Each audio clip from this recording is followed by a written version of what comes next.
Paciente de 68 años con infarto agudo de miocardio, que consulta en la emergencia por dolor torácico. El médico de turno realiza el diagnóstico y le solicita su apoyo, ya que es necesario colocarle oxígeno en cánula binasal para aumentar el oxígeno del paciente, ya que se encuentra en saturación a 87%. ¿Cuál es el mecanismo de transporte de oxígeno y el dióxido de carbono en la sangre? La hemoglobina es el transporte de oxígeno aproximadamente con un 97% de oxígeno que transporta desde los pulmones hacia los tejidos a través de eritrocitos.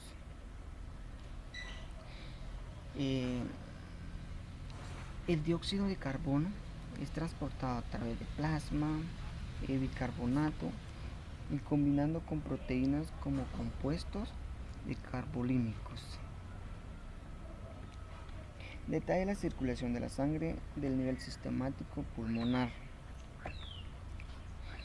Aquí tengo una imagen donde explicaré la circulación. La vena cava superior es donde ingresa la sangre desoxigenada que viene del sistema del cuerpo. Ingresa de la aurícula derecha, bombeado para pasar a la válvula tricúspide. De la válvula tricúspide pasa al ventrículo derecho. Del ventrículo derecho bombea la sangre pasándola por la válvula pulmonar. De la válvula pulmonar pasa a la arteria pulmonar.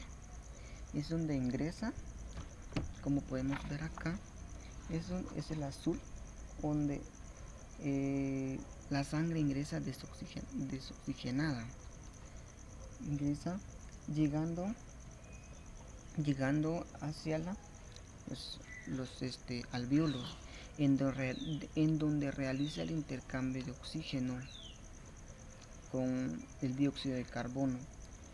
Como podemos ver acá, ya realizado el intercambio de oxígeno y dióxido de carbono, luego ya regresa otra vez por la vena pulmonar, ingresando por la aurícula izquierda.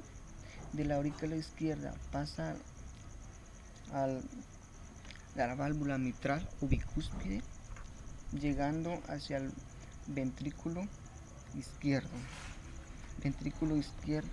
Como podemos ver acá, ventrículo izquierdo, luego pasa a la válvula aórtica. De la válvula aórtica pasa hacia la aorta y luego ingresa nuevamente hacia el nivel sistemático, en donde el cuerpo, a través de eso, ingresa a través de los vasos sanguíneos, las arterias, las venas capilares, en donde ocurre intercambio de gaseoso. Ya la sangre ingresa oxigenada, pasando a todo, ya se es transportado en el cuerpo. Luego ingresa nuevamente hacia la vena cava superior para nuevamente empezar el mismo mecanismo para la oxigenación de la sangre. Explique con sus propias palabras que podría disminuir la saturación de un paciente que ha sufrido un infarto agudo miocárdico. Es cuando existe una falla en la bomba por parte del corazón secundario con un infarto agudo miocárdico. Entonces hay una disminución de perfusión de sangre o oxígeno parcialmente en los tejidos periféricos. Por lo tanto, no hay una infusión tisular periférica y por eso es la disminución de la saturación.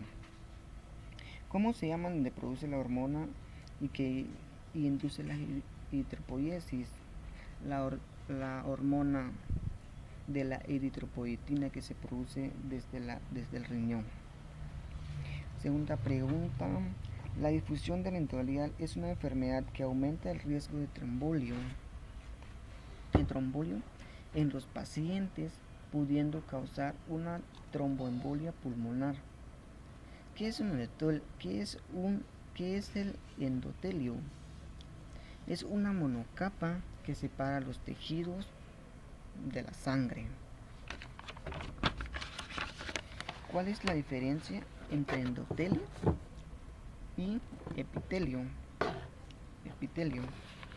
Endotelio, que se define como una monocapa que separa los tejidos de la sangre, y epitelio se refiere a las capas de las células que cubren los órganos huecos de las glándulas.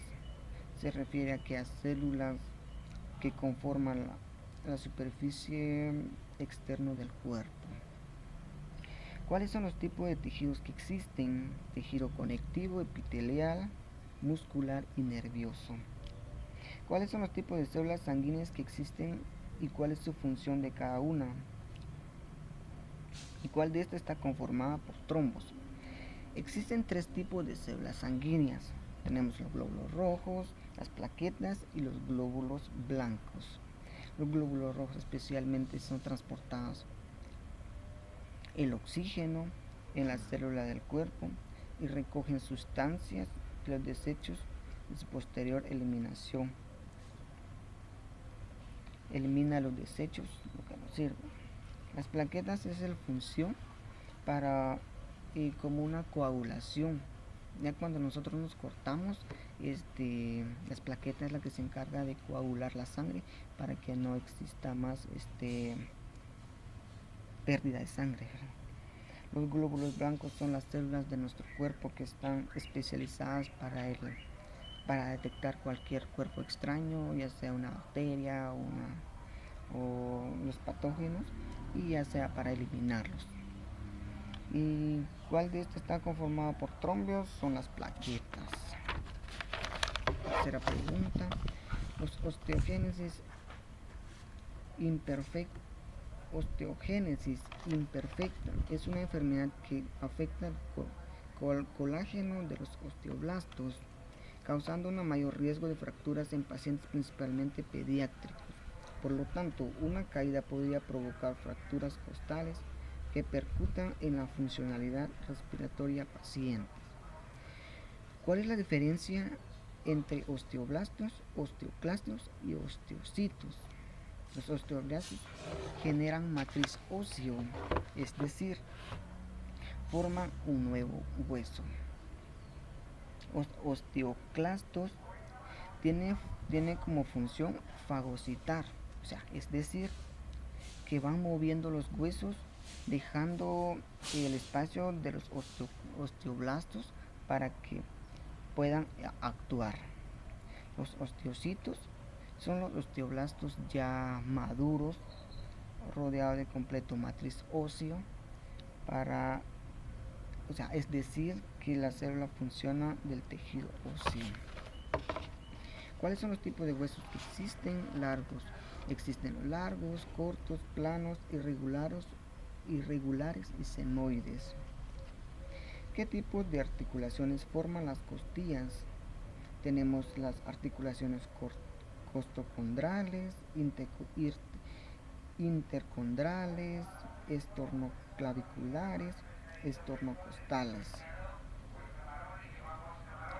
Mencione 3 hormonas se involucran en la formación de extrusión del hueso y dónde se produce. Tenemos la hormona de crecimiento, la hormona de tiroideas T3 y T4 y la hormona de insulina. La hormona de crecimiento es la que promueve el crecimiento de los huesos, que es producida en el hígado. Las hormonas tiroideas, que estimula el crecimiento de los huesos también, y que incrementa, que se encuentra cerca de la base del cerebro. La hormona de insulina es la que promueve igual el crecimiento de los huesos, que es igual producido en el hígado.